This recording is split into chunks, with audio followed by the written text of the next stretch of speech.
नाजरीन, इस वक्त तालीमी दर्जाबंदी के एतबार से फिनलैंड पहले नंबर पर है, जबकि सुपर पावर अमरीका 20वें नंबर पर है। 2023 तक फिनलैंड दुनिया का वाहिद मुल्क होगा जहां मजमून यानी सब्जेक्ट नाम की कोई चीज स्कूलों में नहीं पाई जाएगी। फिनलैंड का कोई भी स्कूल ज्यादा से ज्यादा 195 बच्चों पर मुश्तमिल होता है, जबकि 19 बच्चों पर एक टीचर होता है। दुनिया में सबसे लंबी ब्रेक भी फिनलैंड में ही होती है। बच्चे अपने स्कूल टाइम का 75 मिनट ब्रेक में गुजारते हैं। दूसरे नंबर पर 57 मिनट की ब्रेक न्यूयॉर्क के स्कूलों में होती है, जबकि हमारे यहाँ अगर वालिदैन को पता चल जाए कि कोई स्कूल बच्चों को पढ़ाने की बजाय इतनी लंबी ब्रेक देता है तो वो अगले दिन ही बच्चे स्कूल से निकलवा लें। खैर, आप ये दिलचस्प बात मुलाहिजा करें कि पूरे हफ्ते में स्कूलों में महज 20 घंटे पढ़ाई होती है, जबकि असातिज़ा के 2 घंटे रोज अपनी स्किल्स पढ़ाने पर सर्फ होते हैं। 7 साल से पहले बच्चों के लिए पूरे मुल्क में कोई स्कूल नहीं है और 15 साल से पहले किसी भी किस्म का कोई बाकायदा इम्तिहान भी नहीं है। रियाजी के एक उस्ताद से पूछा गया कि आप बच्चों को क्या सिखाते हैं, तो वो मुस्कुराते हुए बोले, मैं बच्चों को खुश रहना और दूसरों को खुश रखना सिखाता हूँ, क्योंकि इस तरह वो जिंदगी के हर सवाल को बाआसानी हल कर सकते हैं। आप जापान की मिसाल ले लें। 3री जमात तक बच्चों को एक ही मजमून सिखाया जाता है और वो अखलाकियात और आदाब हैं। हजरत अली रज़ियल्लाहु अन्हु ने फरमाया, जिसमें अदब नहीं उसमें दीन नहीं। मुझे नहीं मालूम कि जापान वाले हजरत अली को कैसे जानते हैं और हमें अभी तक उनकी ये बात मालूम क्यों ना हो सकी। बहरहाल, इस पर अमल की जिम्मेदारी फिलहाल जापान वालों ने ली हुई है। हमारे एक दोस्त जापान गए और एयरपोर्ट पर पहुंचकर उन्होंने अपना तारुफ करवाया कि वो एक उस्ताद हैं, और फिर उनको लगा कि शायद वो जापान के वजीर आजम हैं।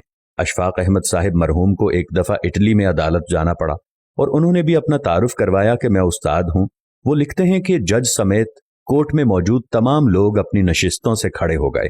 उस दिन मुझे मालूम हुआ कि कौमों की इज्जत का राज उस्तादों की इज्जत में है। ये है कौमों की तरक्की और उरूज जवाल का राज। जापान में माशरती उलूम पढ़ाई नहीं जाती है, क्योंकि ये सिखाए जाने की चीज है, पढ़ाने की नहीं, और वो अपनी नस्लों को बहुत खूबी के साथ मुआशरत सिखा रहे हैं। जापान के स्कूलों में सफाई सुथराई के लिए बच्चे और असातिज़ा खुद ही एहतमाम करते हैं। सुबह 8 बजे स्कूल आने के बाद से 10 बजे तक पूरा स्कूल बच्चों और असातिज़ा समेत सफाई में मशगूल रहता है।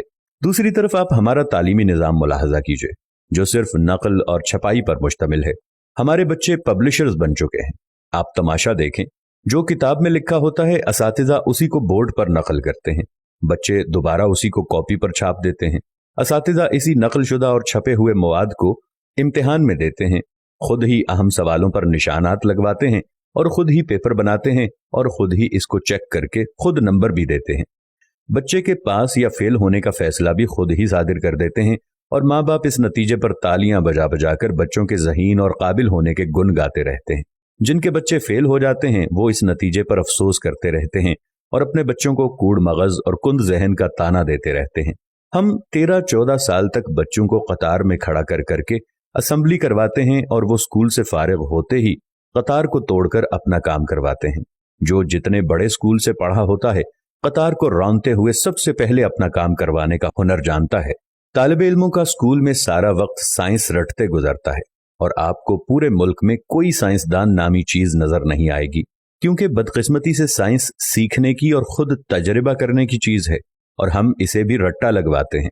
आप हैरान होंगे, मैट्रिक क्लास का पहला इम्तिहान 1858 में हुआ और बरतानवी हुकूमत ने यह तय किया कि बर्रे सगीर के लोग हमारी अक्ल से आधे होते हैं, इसलिए हमारे पास पासिंग मार्क्स 65 हैं तो बर्रे सगीर वालों के लिए 32.5 होने चाहिए। 2 साल बाद 1860 में असातिज़ा की आसानी के लिए पासिंग मार्क्स 33 कर दिए गए और हम भी इन 33 नंबरों से अपने बच्चों की जहानत को तलाश करने में मसरूफ हैं। अल्लामा इकबाल रहमतुल्लाह अलैह के शेर का ये मिसरा इस तमाम सूरत हाल की सही तरह से तर्जुमानी करता नजर आता है। जो शाख नाजुक पे आशियाना बनेगा, ना पायदार होगा।